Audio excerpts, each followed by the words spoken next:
आज मैं आपको वो हृदय विदारक कहानी सुनाने जा रहा हूं जिसका संबंध बीते हुए कल से ही नहीं है, बल्कि जो आपके वर्तमान और आने वाले कल के लिए भी एक चेतावनी है। ये कहानी है मालाबार के हजारों हिंदू पुरुषों और महिलाओं की, जिनकी चीतकारों के भाग्य में किताबों के पन्ने भी नहीं आए।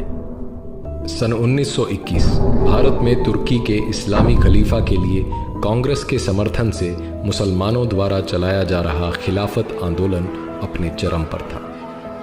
मुसलमान दुनिया भर में इस्लामिक सत्ता अर्थात खिलाफत स्थापित करने के सपने को साकार करने के लिए पूरी तरह तत्पर थे। जहां एक ओर खिलाफत सभाओं में काफिरों को खत्म करने के लिए जिहाद के नारे लग रहे थे, वहीं दूसरी ओर मोहनदास गांधी के नेतृत्व में कांग्रेस हिंदुओं से हिंदू मुस्लिम एकता के नारे लगवा रही थी। इतना ही नहीं, मोहनदास गांधी और कांग्रेस हिंदुओं को इस्लामिक खिलाफत आंदोलन के लिए धन देने तक के लिए कह रहे थे। मुसलमानों का मजहबी उन्माद पूरे उफान पर था। मुसलमान नेता इस्लामिक देशों के धड़ाधड़ दौरे कर रहे थे और भारत पर हमला करके यहां खिलाफत स्थापित करने के लिए उनसे अपील कर रहे थे। जब स्वामी श्रद्धानंद जैसे समझदार हिंदू नेताओं ने खिलाफत सभाओं में काफिरों के विरुद्ध जिहाद के नारों की बात उठाई तो मोहनदास गांधी ने मुस्कुराकर कहा कि मुसलमान तो ब्रिटिश नौकरशाही के खिलाफ हैं। इस पर स्वामी श्रद्धानंद ने कहा, जब मुस्लिम मौलानाओं के मन में उल्टी भावनाएं आ गई हैं तो उन्हें इस हिंसा का इस्तेमाल हिंदुओं के विरुद्ध करने से कोई नहीं रोक सकेगा। स्वामी श्रद्धानंद की बात जल्द ही सत्य सिद्ध होती नजर आई। पंजाब से खिलाफत आंदोलन का एक प्रमुख सूत्रधार अल्लाह बख्श केरल के मालाबार में आया हुआ था। उसकी यात्रा में हिंदू मुसलमान एकता प्रदर्शन के लिए उसकी गाड़ी घोड़ों की जगह हिंदुओं से खिंचवाई गई और अल्लाह अकबर के नारे लगवाए गए। अगस्त 1920 में गांधी ने केरल का दौरा कर वहां खिलाफत कमेटियां स्थापित कराई। केरल के हिंदुओं से खिलाफत आंदोलन के लिए जबरदस्त तरीके से धन भी इकट्ठा करवाया गया।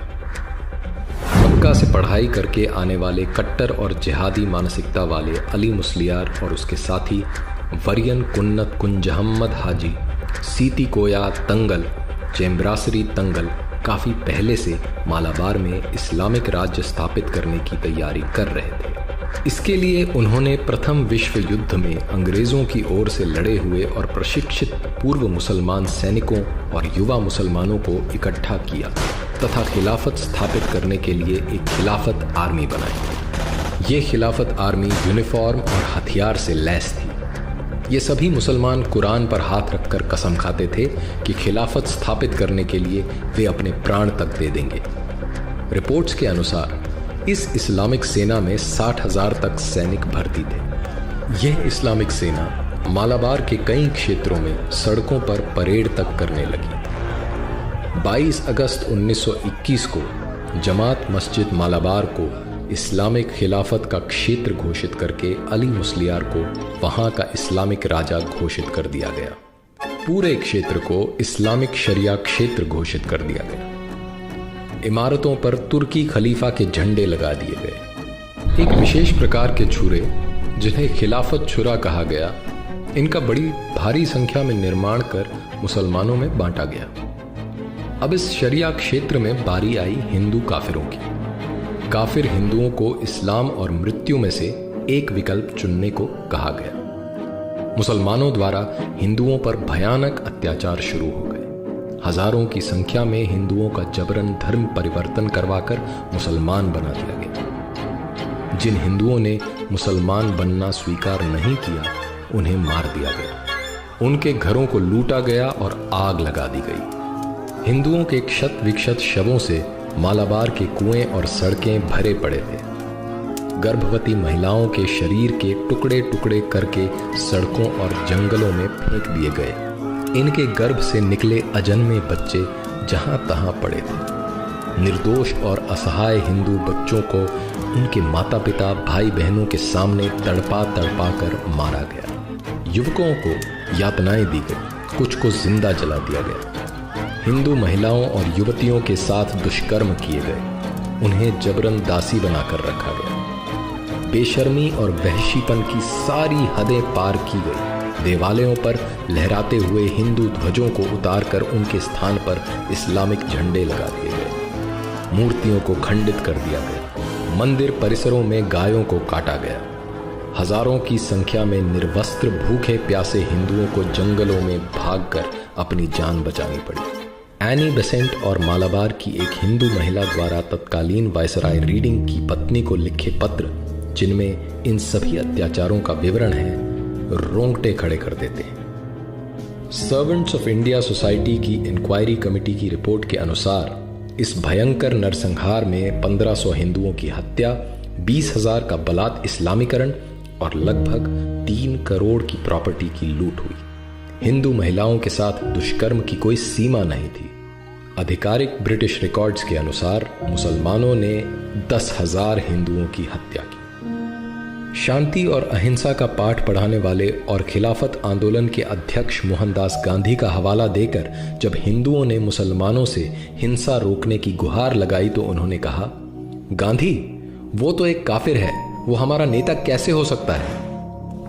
जब मालाबार के हिंदुओं के इस भीषण हत्याकांड की खबरें पूरे देश में फैलने लगी तो आरंभ में गांधी और कांग्रेस इससे मुकरते रहे। लेकिन जब छुपाना मुश्किल हो गया तो कांग्रेस सभा में हिंदुओं के इस नरसंहार पर केवल एक निंदा प्रस्ताव रखा गया। निंदा प्रस्ताव मात्र पर तथाकथित राष्ट्रवादी मुसलमान नेता खुलकर और पूरी आक्रामकता के साथ अपने मजहबी रंग में आ गए। मौलाना फकीर, मौलाना हसरत मोहानी और दूसरे मौलानाओं ने निंदा प्रस्ताव का विरोध किया। गांधी और कांग्रेस इन खिलाफती नेताओं के सामने पूरी तरह नतमस्तक थी। जिसने भी हिंदुओं का पक्ष रखा और सही सही स्थिति बताई, उसे देश का शत्रु और हिंदू मुस्लिम एकता में बाधक कहा गया। मोहनदास गांधी ने तो इस हत्याकांड के लिए हिंदुओं को ही आरोपी बता दिया। 26 जनवरी 1922 के यंग इंडिया के अपने लेख में गांधी ने लिखा, मोपला दंगों के लिए हिंदू ही आरोपी है। हिंदुओं ने मुसलमानों का ध्यान नहीं रखा, उन्हें अपना मित्र नहीं माना। अब मुसलमानों पर क्रोध करने का कोई लाभ नहीं। इतना ही नहीं, गांधी ने मुसलमानों की हिंसा को सही बताते हुए बोला, वे मोपला मुसलमान अल्लाह को मानने वाले बहादुर लोग हैं जो अपने मजहब के लिए लड़ रहे हैं और उनकी लड़ाई का तरीका उनके मजहब के अनुसार मान्य है। स्पष्टतः खिलाफती नेताओं का स्वराज्य से मतलब इस्लामिक खिलाफत स्थापित करना और एकता से मतलब सभी काफिरों का मुसलमान हो जाने से था। लगभग 5 महीने तक मालाबार के मल्लपुरम, मांजेरी, पांडिकोड़ और तिरूर जैसे क्षेत्रों में इस्लामिक राज कायम रहा और काफिर हिंदू और उनकी महिलाओं पर अकथनीय अत्याचार किए गए। क्योंकि मालाबार के मुसलमानों को मोपला मुसलमान भी कहा जाता है, इसलिए इस नरसंहार को मोपला हत्याकांड, मोपला दंगा इत्यादि नामों से भी जाना जाता है।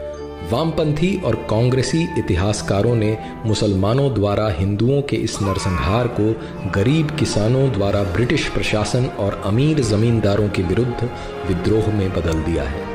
सत्ता द्वारा संरक्षित इन वामपंथी इतिहासकारों ने भारत के एक भाग में इस्लामिक क्षेत्र स्थापित करने और वहां काफिर हिंदुओं के नरसंहार को स्वराज्य स्थापित करने वाला स्वतंत्रता आंदोलन सिद्ध कर दिया है। लेकिन असली इतिहास तो उन हजारों हिंदुओं और महिलाओं के खून और चीत्कारों से लिखा है जो इस्लामिक क्रूरता और नेताओं की तुष्टीकरण की राजनीति की भेंट चढ़ गए।